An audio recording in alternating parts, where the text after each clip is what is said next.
3, 2, 1, go.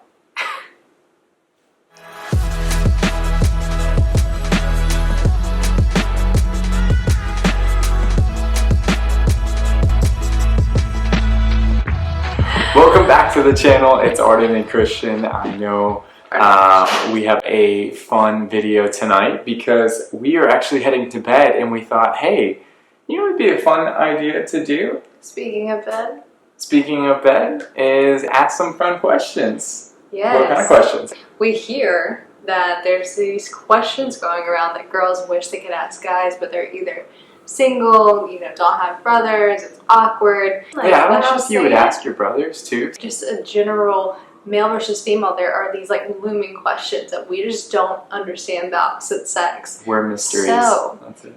We are. You're a mystery. We're mysteries. We are straightforward. It's football, food, that's and females. very true. Don't overthink a guy. That's the thing. We thought, why not? We're a married couple. We work together. We obviously live together. We love to talk to each other. I like to talk to you. Sleep together. We do sleep together. If that was a question Right you there. had about do we sleep together, the answer is yes. Yeah. Always. Ladies, I'm doing this for you, so all I ask is that you hit subscribe or leave a comment of which question you like best. No, we can't ask that. No, we can't ask that. No, guys, disclaimer, we're skipping some of these because there has to be some kind of filter on I it. maybe asked my husband this, but I'm not going to ask him here. Man, we still do ministry. You can't ask that. Their minds are wondering right now. Exactly. Anyways, you ready? I'm ready. Let's hear it. Honest answers, nothing but the truth, the whole truth, and I something will, to tell the truth? I will do my best. Okay, let's go. Question number 1. Peeing standing up, what's it like? So, honest answer is it's... Or, let me say, do you enjoy, it's is it all the fantastic. hype? It's all the hype, yeah. Don't you just miss everywhere? And I will say, yeah, so there's good and bad parts of it. So I will say peeing standing up is amazing because it comes in handy in so many situations. You're out in the golf course, you're out in the woods, and you're like, hey, I need to go pee real quick. You don't have to squat down. You don't have to get your butt close to the ground. You just drop them. Well, maybe not drop them, unless you're like a kid. August, our little nephew, every time he goes pee, he just takes his pants fully off. I gotta pee. But yeah, but it's just fantastic. But then I will say, I grew up in a household where my mom, if she heard a stream of pee hitting the toilet water from a higher distance than from the seat down, you would hear a loud Italian scream like, hey, who is peeing standing up? Because I will say, when you pee standing up, it does, regardless of how good your aim is, it does splash places. And so that's, oops, yeah, bless you. I had to derail this conversation, it's getting too graphic. But yeah, it does splash places, and that's something you have to be aware of. But do you clean it up when you splash? It is so much easier, let's just say that. Do you clean it up when you splash? Now that we know about Arden's bathroom experiences, and we know that I need to go clean our toilet after this, let's move on to question number 2. Okay, I've heard it that guys think about sex every 10 or 60 seconds, something to that number. 10 or 60 seconds? Yeah. Every 10 seconds? I've heard, what do people think about the whole time? Why do we pay men to work? No, I would... Okay. That's very true. I would say, when a guy... I would say at least it's going to be at least every, not 5 minutes, but it's a decent amount of time. So think about it, especially... I don't think about I'm saying think about, especially when you come into the room and I see you, then that's part of, yeah, exactly. That's part of my thought process is I'm like, hey, that's a beautiful woman right there. But it's not like you're thinking about vulgar Yeah, I wouldn't say sex it's vulgar sex. And I'll say 5 minutes is maybe way too much. I'd say probably every hour. Let's just say every hour. I think that's a conservative, realistic, and it's not like we go around thinking, as you said, the vulgar.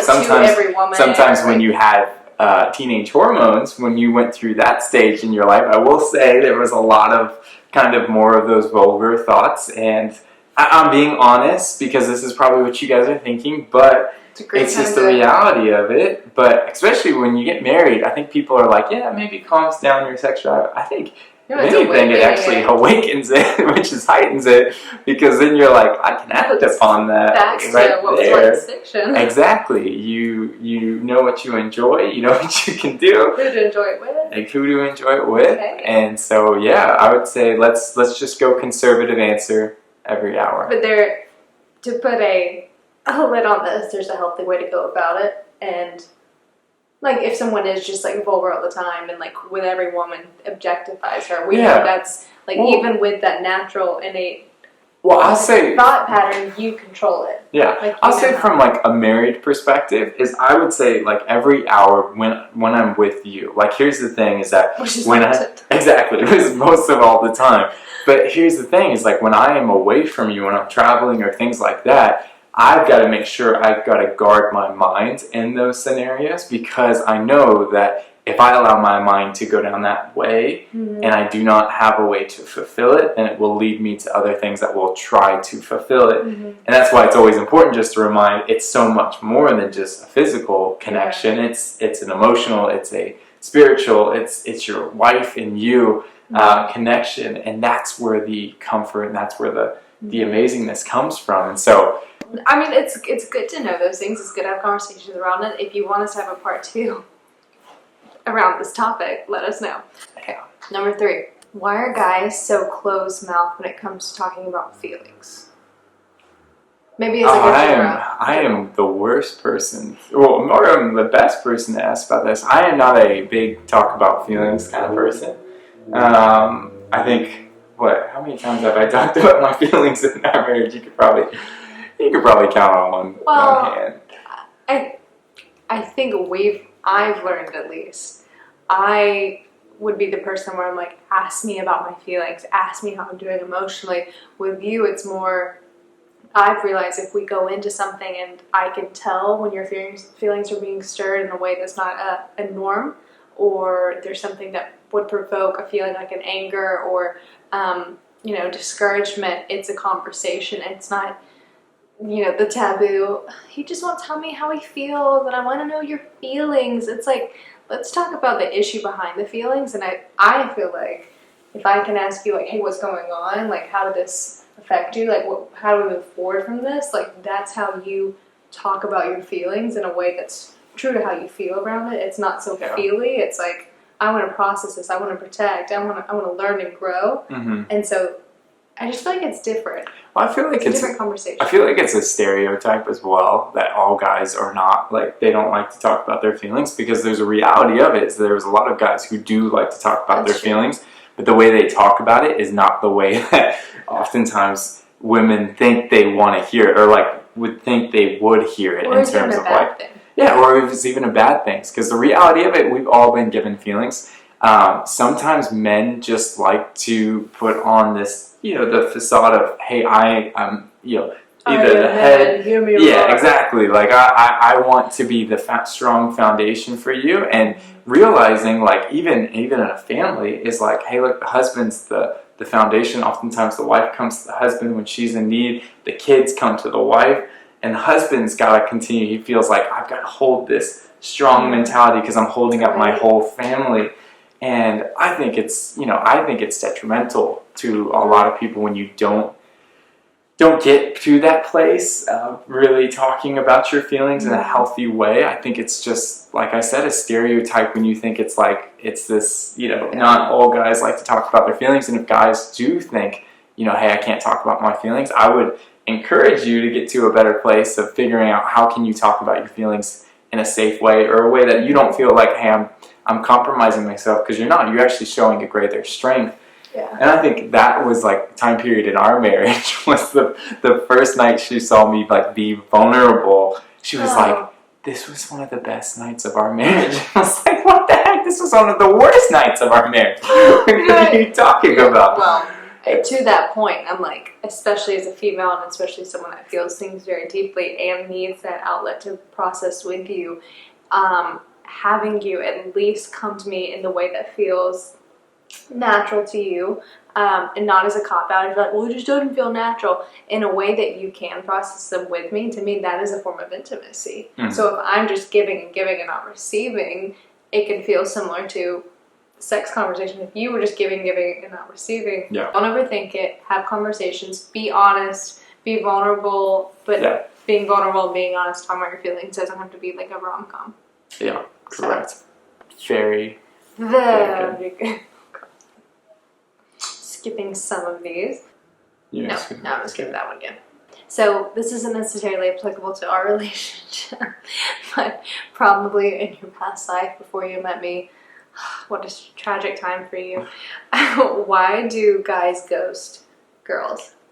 You mean like if you go on a date and like it didn't go good, and there's just no explanation, you just drop them like it's hot when you see him act like you never met him before? Yeah, so you did it. I know you did it. I did that early on. I will say I think that is just a lack of maturity thing.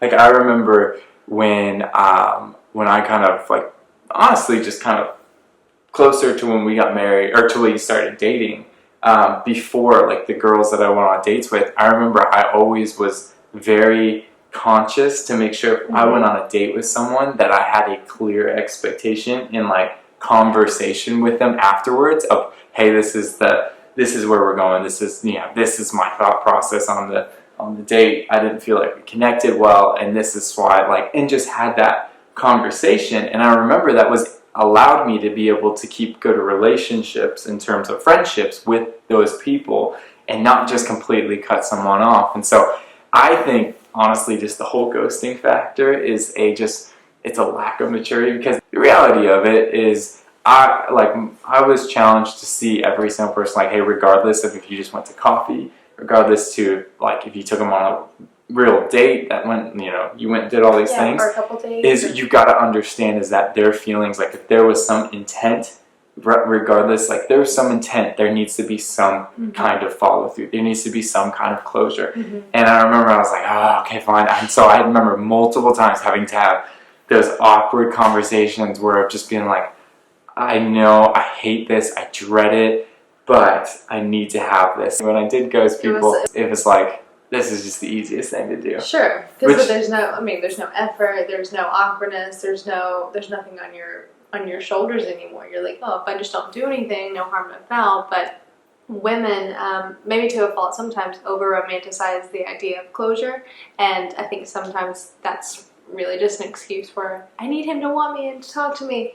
Whole another conversation. But just follow up with a woman, just as you just say, like, hey, I really enjoyed our time together, like, you're a great person, like, she'll walk away feeling more confident for her next relationship. Just take the 5 minutes to be a friend with that person and then have peace and don't make it hard. I'll talk to the girls on this, is like, understand that if you have been ghosted or if you are being ghosted, like, oftentimes I would think you'd probably put like, hey, it's because of something I did wrong.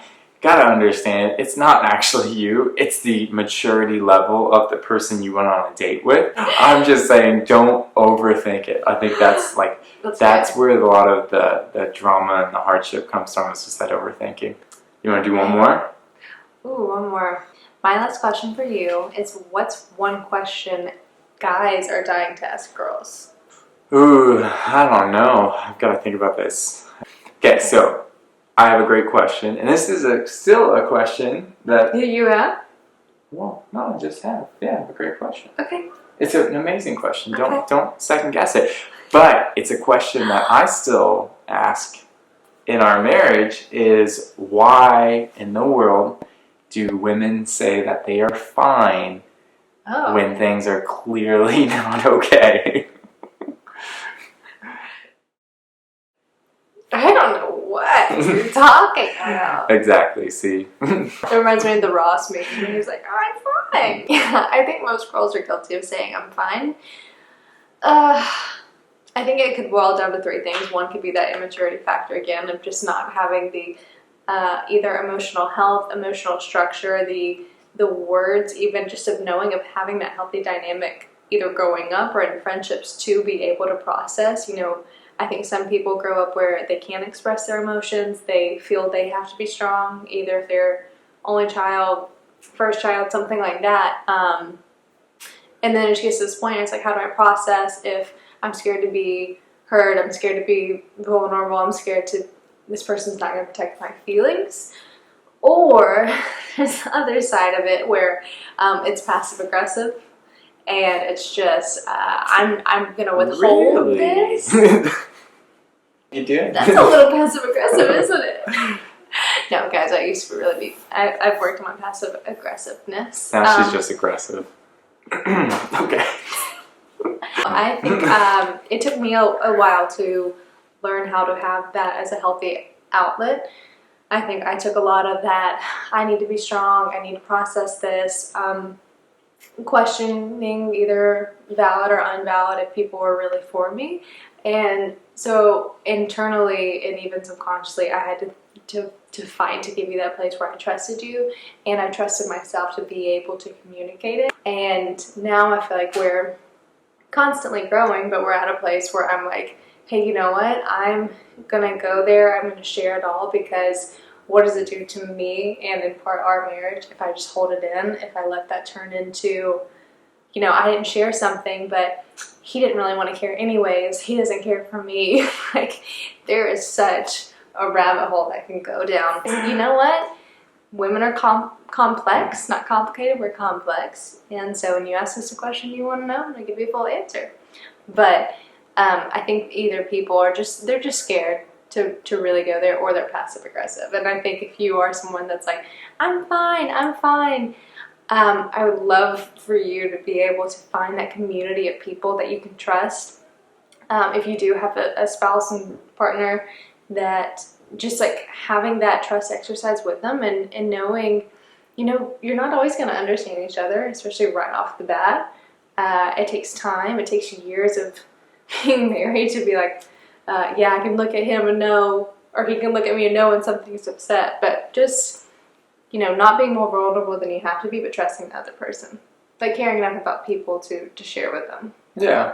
And I know that's probably definitely not the most anticipated question that guys want to know from women, but I think the reason why it is a question that guys want to know is because guys want to be that security for women. Like, they want to be like, hey, if something's bothering you, I want to help you. I want to be, you know, someone that's going to help you through that situation and navigate whatever you're going through and kind of be that rock in that situation. And so they feel like, hey, when you're just saying, hey, I'm fine, like, we feel like, oh man, I can't do anything in this situation, and I'm trying to get past that wall that's up, and I can't do that. And I know that can be put up sometimes, like Christian said, for multiple reasons. It could be that, you know, when you ask them fine, maybe you didn't handle it the best way last time someone told you what they were going through and stuff like that. And so, but sometimes we are just fine. Sometimes you are just fine, and you are always fine. So that's good. Yep, there we go. 5 minutes have passed. 20 minutes have passed. Well, that's four times you've thought of it. Exactly. Yeah. I said conservative now an hour, so it's not like I'm living my whole life thinking about it.